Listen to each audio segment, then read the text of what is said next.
There's a real move to support entrepreneurs at a global level because they're such agents of change, innovative, create new products, new processes, new business models.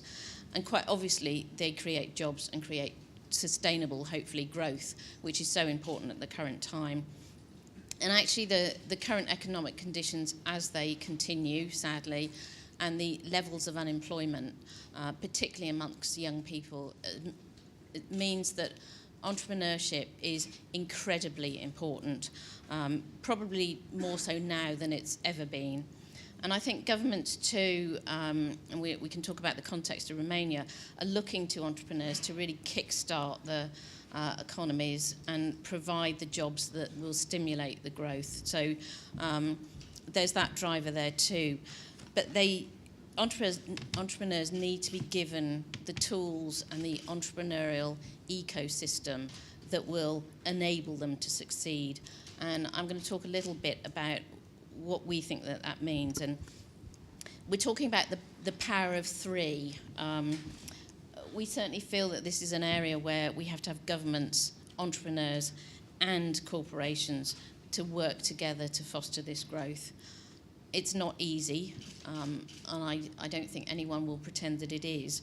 And each country has got to look at this challenge in the context of its own needs. That we launched in 2011 the G20 Entrepreneurship Barometer, which we updated at the end of last year. And it's really there to be a tool that will help us to help countries to understand where their strengths are in terms of supporting the entrepreneurial ecosystem, and actually also identify where those main opportunities are. The barometer as a whole, and as I say, it's focused on the G20 countries, was based on a survey of 1,500 entrepreneurs, a number of qualitative indicators. We also interviewed 250 entrepreneurs, academics, experts, EY partners, and looked at a range of best practice, and it all feeds into the barometer overall.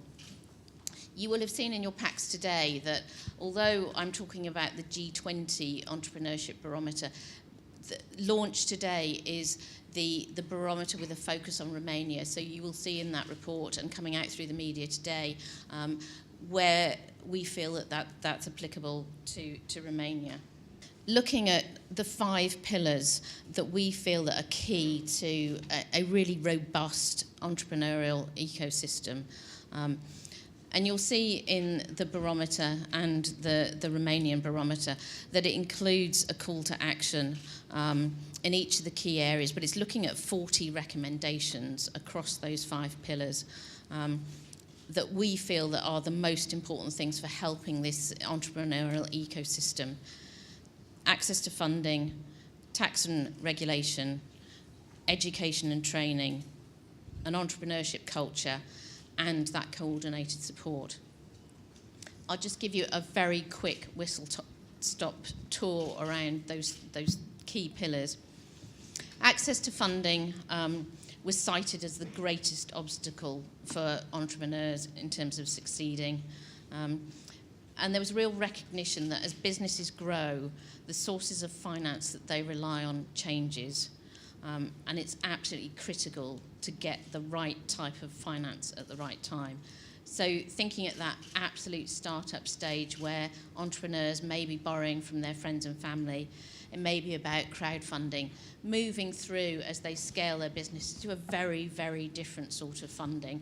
It might be venture capital, it might be the stock market, but it's critical that they have the right finance at the right time.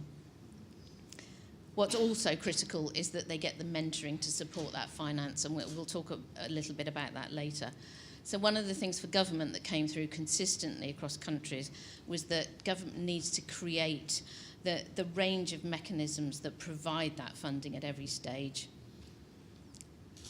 Every indicator that we looked at and every entrepreneur that spoke to us said that was one of the critical things that kept coming through. Then there was the whole entrepreneurship culture of a country.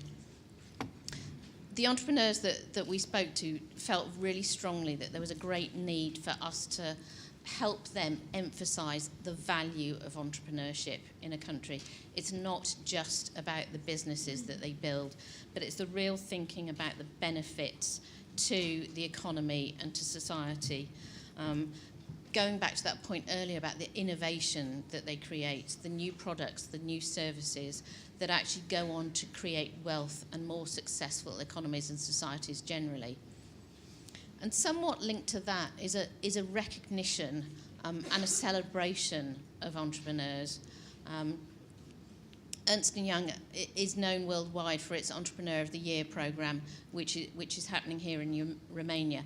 And that's part of our reason for running that awards programme, is that we feel that recognising and rewarding those entrepreneurs can be inspirational to others in helping them to start businesses and grow their businesses. There's also a real point about failure and failure becoming acceptable. In different cultures, one of the things that we saw through the barometer was the US. I wouldn't have said it celebrates failure, because it absolutely doesn't, but it has in its culture an acceptance of failure, which means that entrepreneurs are allowed, legitimate failure is allowed, and entrepreneurs can move on and build business again. So that was something that, in terms of a cultural barrier to people to want to set up a business, was seen as really important. Also, there was something about recognising and valuing the resources and the different sectors that we could be looking at. Women, it's fantastic to sit in this room with so many women here. I have to say, that's not something that I experience in many other countries. And we can talk about the UK context, but the economic opportunity that is offered worldwide by women could be huge. The same with young entrepreneurs. They take risks. They're more willing to set up businesses. We need to support them. And also thinking about the migrant context there as well. We should celebrate. Immigrant communities are a great source of entrepreneurship in different countries. Just quickly looking at tax and regulation, we all know that is something that can be a burden to entrepreneurs. And one of the things that, no surprise, that we found was the tax position, the tax burden can be an excessive, onerous burden on entrepreneurs and can actually defer them from starting up business, particularly around indirect taxes. And I think that's something where it's seen as a fixed overhead, where a business, even in its growth, where it may not have yet got to profitability, is being hampered, sometimes to the extent of failure, by indirect taxes. But on the really positive side, one of the things that we found was across the G20 countries that it was becoming easier to start up a business. Tax cuts and simplification was still absolutely on the wish list of entrepreneurs, and policymakers need to look at those issues right across the journey. Education and training, absolutely fundamental. And one of the things that I mentioned earlier about mentorship going with financing.